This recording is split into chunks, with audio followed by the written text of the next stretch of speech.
அரசு அறிவிச்ச உறுதியளிக்கப்பட்ட ஓய்வூதிய திட்டம் டாப்ஸ். இந்த டாப்ஸுக்கும் இப்போ நடைமுறையில் இருந்துட்டு இருக்கக்கூடிய நியூ பென்ஷன் ஸ்கீமா இருக்கட்டும், இல்லை அதுக்கு முன்னாடி இருந்த ஓல்டு பென்ஷன் ஸ்கீமா இருக்கட்டும், இது மூணுத்துக்கும் என்ன மாதிரியான வித்தியாசம் இருக்கு? இது எல்லாருக்குமே பொருந்துமா, இல்லை ஒரு சிலவங்களுக்கு மட்டும்தான் இந்த ஓய்வூதிய திட்டம் பொருந்துமா? இது மக்களுக்கு பாதகமா இருக்கா இல்ல சாதகமா இருக்கா? இதுல இருக்கக்கூடிய வித்தியாசங்கள் என்னென்ன அப்படின்றத மூணுத்தையுமே கம்பேர் பண்ணி பார்க்க போறோம் இந்த வீடியோல. அதனால வீடியோவை ஸ்கிப் பண்ணாம கடைசி வரைக்கும் பாருங்க. நான் மதுமிதா, வால்லா தமிழ் நேயர்களுக்கு வணக்கம்.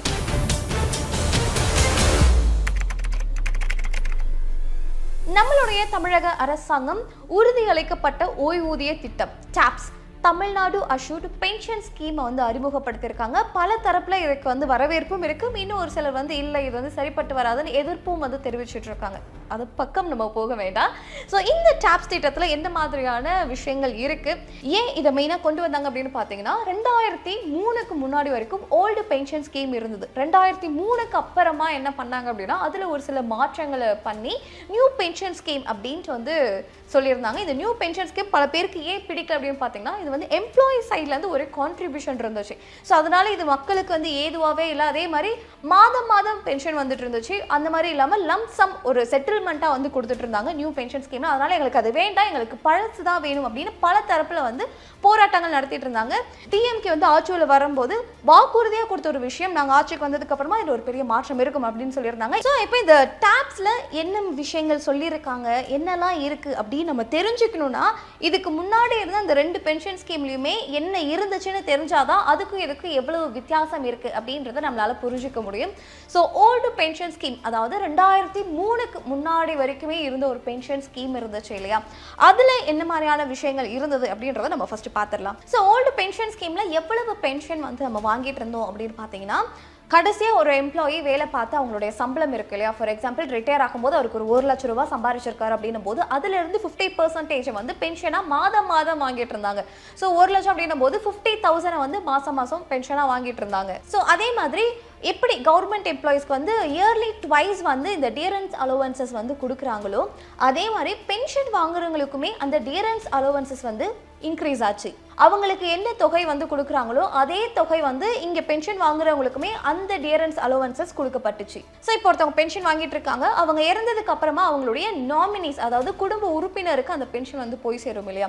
ஸோ அப்போ பார்த்தீங்க அப்படின்னா ஓல்டு பென்ஷன் ஸ்கீமில் 60% அந்த ஃபேமிலி மெம்பர், அதாவது நாமினிக்கு அந்த பென்ஷன் ஆனது போய் சேர்ந்துச்சு. அதே மாதிரி கிராஜுவிட்டி அப்படின்னு பார்க்கும்போது அப் டு 20 lakhs வரைக்குமே அவங்களுடைய இயர் ஆஃப் எக்ஸ்பீரியன்ஸை பொறுத்து 20 லட்சம் வரைக்கும் கிராஜுவிட்டியுமே கிடைச்சிட்டு இருந்தது.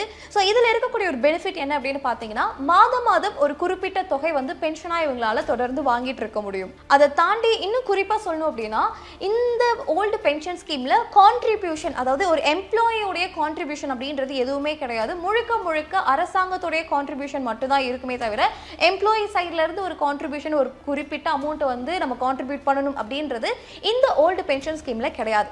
ஆனா இந்த நியூ பென்ஷன் ஸ்கீமை எடுத்துக்கிட்டீங்க அப்படின்னாலே இது கான்ட்ரிபியூஷனல் பென்ஷன் ஸ்கீமா தான் இருந்துச்சு. கான்ட்ரிபியூஷனல் பென்ஷன் ஸ்கீம் அப்படின்னா, ஸோ ஒரு எம்ப்ளாயியோடைய சேலரியில பேசிக்ஸ் அப்படின்னு ஒரு விஷயம் இருக்கு இல்லையா. ஒரு சேலரின்னு எடுத்துக்கிட்டிங்கன்னா பேசிக் இருக்கும், ஹெச்ஆர் அலவன்சஸ் இருக்கும், அப்புறம் மற்ற நிறைய இதெல்லாம் போட்டு தான் உங்களுக்கு ஒரு சேலரியாக கையில் கொடுப்பாங்க. இதில் பேசிக் அப்படின்னு பார்த்தீங்கன்னா உங்களுக்கு கம்மியாக தான் இருக்குமே. அந்த பேசிக்லேருந்து 10% கூட டியரன்ஸ் அலோவன்சஸ், இது எல்லாத்தையுமே சேர்ந்து எம்ப்ளாயி சைட்லேருந்து கான்ட்ரிபியூட் பண்ணுற மாதிரி இருக்கும். மீதி 14% கவர்மெண்ட் உங்களுக்கு கான்ட்ரிபியூட் பண்ணுச்சு.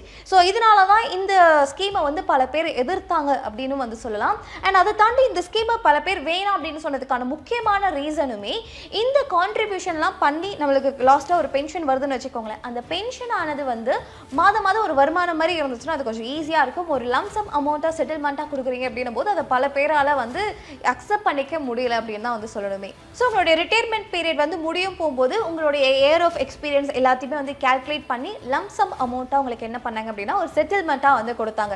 ஸோ இதில் இருக்கக்கூடிய இன்னொரு பிரச்சனை என்ன அப்படின்னு பார்த்தீங்கன்னா, இந்த உங்ககிட்ட இருந்து எடுக்கக்கூடிய அந்த கான்ட்ரிபியூஷன் இருக்கு இல்லையா, இதை மார்க்கெட்டில் இன்வெஸ்ட் பண்ணி அதில் இருக்கக்கூடிய அந்த ரிட்டர்ன்ஸ் இருக்கு இல்லையா, இன்ட்ரெஸ்ட், ஸோ இது எல்லாத்தையுமே சேர்த்து வச்சு தான் உங்களுக்கு பென்ஷனாக கொடுத்தாங்க. சப்போஸ் மார்க்கெட்டில் ஏதாவது கிராஷ் இருக்கு, மார்க்கெட் சரியுது அப்படின்னும் போது அது உங்களுடைய பென்ஷன் அமௌண்ட்டையுமே வந்து பாதிக்கும்.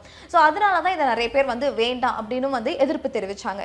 ஸோ இப்போ இதில் மூணாவதாக இருக்கக்கூடியது tops, Tamil Nadu assured pension scheme, தமிழக அரசு அறிவிச்ச உறுதியளிக்கப்பட்ட ஓய்வூதிய திட்டம். ஸோ இந்த டாப்ஸை பொறுத்த வரைக்கும் எவ்வளவு பென்ஷன் கிடைக்கும் அப்படின்னு பார்த்தீங்கன்னா, உங்கள் சேலரியில் ஒரு பேசிக்ஸ் இருக்கு இல்லையா, அந்த பேசிக்ஸ்லேருந்து ஒரு 50% இருக்கு இல்லையா, அது உங்களுக்கு வந்து பென்ஷனாக வந்து கிடைக்கும். இந்த பென்ஷன் மாதம் மாதம் கிடைக்கும் அப்படின்றத சொல்லியிருக்காங்க. ஸோ 2 விஷயம் சொல்லியிருக்காங்க. அடுத்ததாக உங்கள் சைட்லேருந்து கான்ட்ரிபியூஷன் இருக்குமா அப்படின்னு கேட்டிங்கன்னா கண்டிப்பாக இருக்கும்.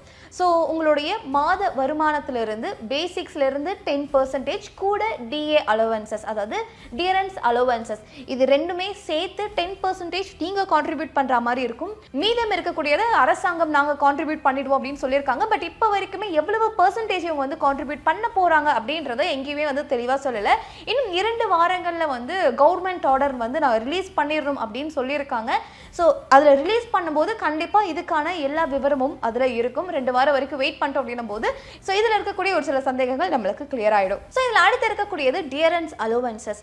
ஓல்டில் பார்த்தீங்க அப்படின்னா டியரன்ஸ் அலோவன்சஸ் வருஷத்துக்கு 2 தடவை எப்பெல்லாம் இன்க்ரீஸ் பண்ணுறாங்களோ, எவ்வளவு இன்க்ரீஸ் பண்ணுறாங்களோ அந்த தொகை இதுலேயுமே வந்து ரிஃப்ளெக்ட் ஆகும் அப்படின்னு சொல்லியிருந்தாங்க. அதே மாதிரி தான் இந்த டாப்ஸ்லையுமே உங்களுடைய டியரன்ஸ் அலோவன்சஸ் வருஷத்துக்கு 2 தடவை ஏற்றுவாங்க இல்லையா, அப்படி ஏற்றும் போது எவ்வளவு இன்க்ரீஸ் பண்ணுறாங்களோ அந்த தொகை உங்களுக்கு இங்கேயுமே வந்து ரிஃப்ளெக்ட் ஆகும் அப்படின்னு சொல்லியிருக்காங்க. ஸோ இப்போ ஒரு நபர் வந்து பென்ஷன் வாங்கிட்டு இருக்காங்க, அவங்க இறந்துட்டாங்க. அவங்க இறந்ததுக்கு அப்புறமா அவங்களுடைய நாமினி எவ்வளவு சதவீதம் வந்து பென்ஷனாக வாங்குவாங்க அப்படின்னு பார்த்தீங்கன்னா 60% வரைக்கும் அந்த பென்ஷன்ல இருந்து நீங்க கிளைம் பண்ணிக்க முடியும். உங்களுக்கு வந்து ஸோ அவங்க வாங்கின அந்த பென்ஷன் அமௌண்ட்ல இருந்து 60% நீங்க வந்து பென்ஷனா நாமினிஸ் வாங்கிக்க முடியும் அப்படின்றதுமே தெளிவா சொல்லியிருக்காங்க. ஸோ இதில் கிராஜுவிட்டி எவ்வளவு கிடைக்கும் அப்படின்னு பார்த்தீங்கன்னா உங்களோட இயர் ஆஃப் எக்ஸ்பீரியன்ஸை பொறுத்து உங்களுக்கு மேக்ஸிமம் 25% வரைக்கும் இதில் கிராஜுவிட்டியுமே இந்த பென்ஷன் கீழே வந்து கிடைக்கும் அப்படின்னு வந்து சொல்லியிருக்காங்க.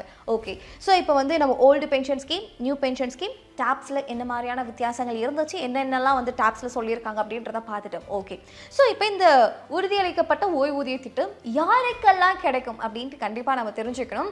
நான் ஒரு அரசு ஊழியர் ஆனால் எனக்கு கிடைச்சிருமா அப்படின்னு கேட்டிங்கன்னா எல்லா அரசு ஊழியர்களுக்கும் கிடைக்காது. எஸ், ஆமாம், நீங்கள் வந்து ஒரு டிரான்ஸ்போர்ட் டிபார்ட்மெண்ட்டில் ஒர்க் பண்ணிட்டு இருக்கீங்களே, இபியில் இருக்கீங்க அப்படின்னும் போது உங்களுக்கு இந்த உறுதியளிக்கப்பட்ட ஓய்வூதிய திட்டம் கிடைக்காது.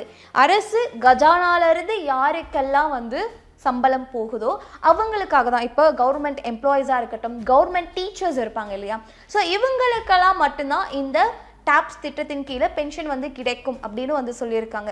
இப்போ இன்னொரு சந்தேகம் இருக்கும், இப்போ நான் 2023க்கு அப்புறம் ஜாயின் பண்ணி நியூ பென்ஷன் ஸ்கீமில் ஜாயின் பண்ணி நான் ரிட்டையர் ஆகிட்டேன்ப்பா, எனக்கு அப்போ இந்த சலுகை கிடைக்காதா அப்படின்னு கேட்டிங்கன்னா உங்களுக்கும் கிடைக்கும். உங்களுக்கெல்லாம் கருணை தொகை அடிப்படையில் வந்து பென்ஷன் கொடுக்கப்படும் அப்படின்னு சொல்லியிருக்காங்க. பட் அது என்ன ப்ராசஸ் அப்படின்றது எல்லாமே ஜியோ வந்து ரிலீஸ் ஆனாதான் வந்து அதில் எல்லா விவரமும் வந்து டீட்டெயிலாக கொடுத்துருப்பாங்க. அதன் அடிப்படையில் நம்மளால் வந்து தெரிஞ்சுக்க முடியும். ஸோ இந்த ஒரு டாப்ஸ் திட்டத்தை பற்றி நீங்கள் என்ன நினைக்கிறீங்க? ஸோ இது மக்களுக்கு வந்து சாதகமாக இருக்குமா இல்லை பாதகமாக இருக்குமா? இதில் இருக்கக்கூடிய ட்ராபேக்ஸ் ஏதாவது இருக்கா? இல்லைப்பா இது நிஜமாலே சூப்பரான ஒரு திட்டம் தான், கண்டிப்பாக மக்களுக்கு இது யூஸ்ஃபுல்லாக இருக்கும் அப்படின்னு நினைக்கிறீங்களா?